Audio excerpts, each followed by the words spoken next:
exciting episode of the Million Dollar Peddlers. I'm Paper Guy. And I'm Mr. Magazine.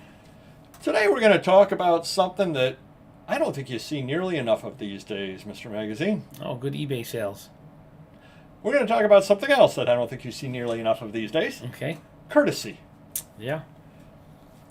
What do you think it is? Buyers, oh my goodness gracious, they used to be called flaming. They'll flame you left and right on the various sites, eBay, Amazon, and all that kind of thing. And what do you think it is with the lack of courtesy from so many people? And how can courtesy help you? I guess a two-part question. Well, I think they can get away. They know they can get away with it. Where eBay and Amazon enables them and allows them to treat us however they want. Us being the sellers and they're the buyers. They can be rude to us and complain and cheat us. We just can't do the same thing back. So we're at a higher level, I guess, of expectation-wise, I guess, being in business and reselling, where they're just the innocent little buyer that that wishes death on your family. Yeah, yes. Exactly. Well, sometimes they may get involved in ban those type of the extremists, but I think just over time they live and learn like they can do whatever they want. Some people know how to beat the system. Cheat and whatever, and they get away with it. Now, what got me thinking about this is there's a gentleman who's at the flea market all the time, who I think if I mention him, and he always makes me laugh because when you go to buy something or other from him and you say, "Hey, how much is this?" He always says, he'll put his hand on your shoulder and he'll go, "For you," and he makes you almost seem like. Feel special. Yeah, exactly. And he's always given me a good deal. He's always very courteous. Always says hi to me, my family, everybody. He's just a genuinely good guy. Right. As far as that goes, and I do feel bad I don't buy more from him, although he doesn't usually get stuff that I would deal in. Yeah. But it just makes me feel, again, I know it's shtick because I've heard him go for you to everybody, but it's still that little special touch, I think, that really does help.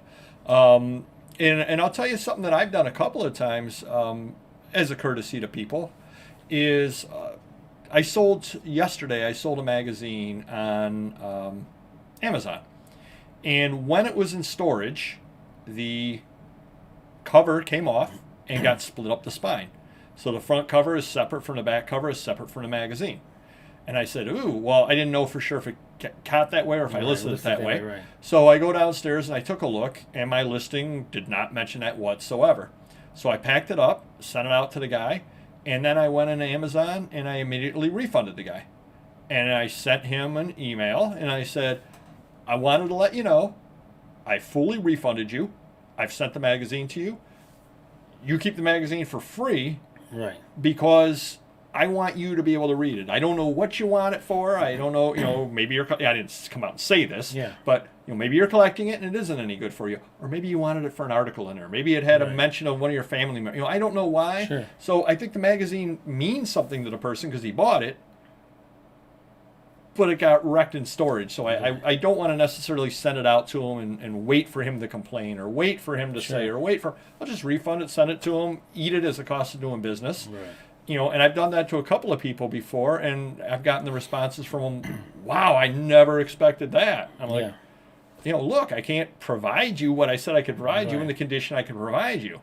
And I guess the way to look at those things are, let me ask you a question, Mr. Magazine. Well, let me ask you a question. Sure. This year may be different, but in past years, 2019, 2018, okay, how much money did you spend on advertising? Roughly. $10,000 every holiday season, I think. $10,000. I just did advertising with this gentleman for $10. You're right. Right. And if you look at it that way, and certainly the one person was very, very impressed by that.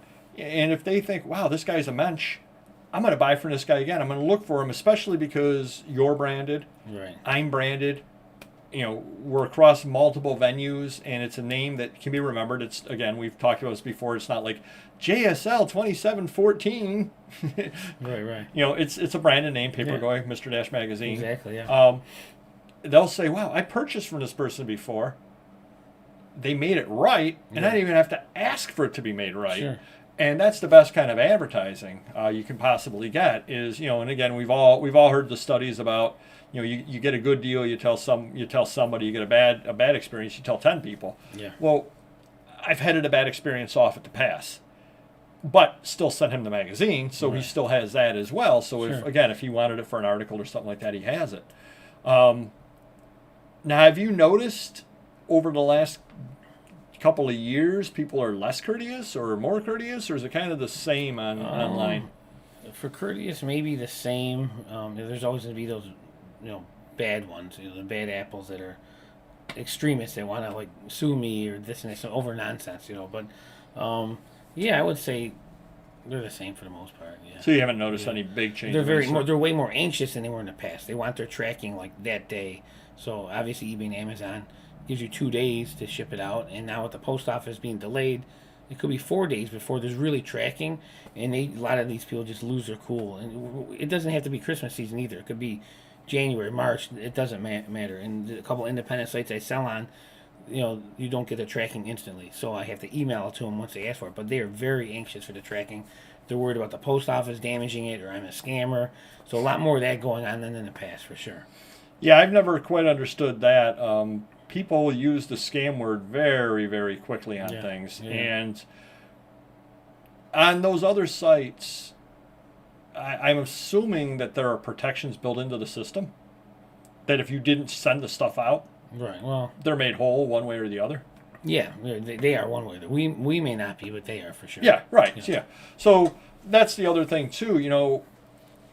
If you scam me on eBay and I purchase something or other, Right. I have a lot of protections as a buyer. Right. I definitely do. Yes, nobody wants to jump through all those hoops, Yeah. but to immediately raise it from "you're a scammer" when it could have been just a mistake. Well, what bothers me is they don't sit back, take a breath, look at the seller, look at his reputation. So I would have, 200,000 listings. I had 200,000 feedbacks. Been around for 25 years. So I've done a large amount of money over time with eBay. They look at it like, this is an $8 magazine. You're ripping me off. Like, why? So if I've done that a lot in the past, I wouldn't be where I am right now either. And they don't see that. Yep. Yep. No, that's very, very true on that over there. It's not like we have 3 positives and we're selling Right, exactly.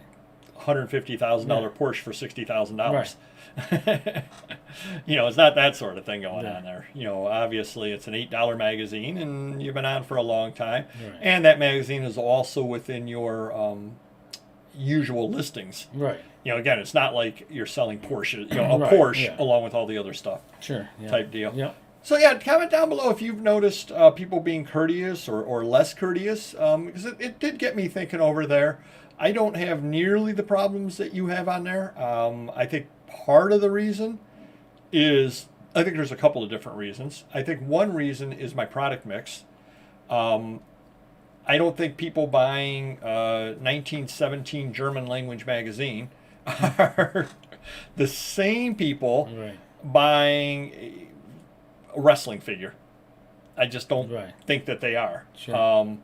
Or the same people buying a newer video game type thing. Yeah. So I think my demographic skews older. Mm-hmm. And of course, when you're older, most people tend to calm down a little bit, Yeah. as opposed to some 20-year-old kid that's sitting there getting all upset about it. True. And I think another reason why is because I'm a one-man band, and thus every item I have, I've handled the entire way through, and I'm the only person to handle it the entire way through. Right. In other words, I listed it, I found it, Yeah. I packed it, I sent it out, I answered any emails along the way. Sure. Whereas you may have one person list it, a different person find it. You may try to answer a question off of it as best you're able to, Yeah. and a different person pack it up and send it out.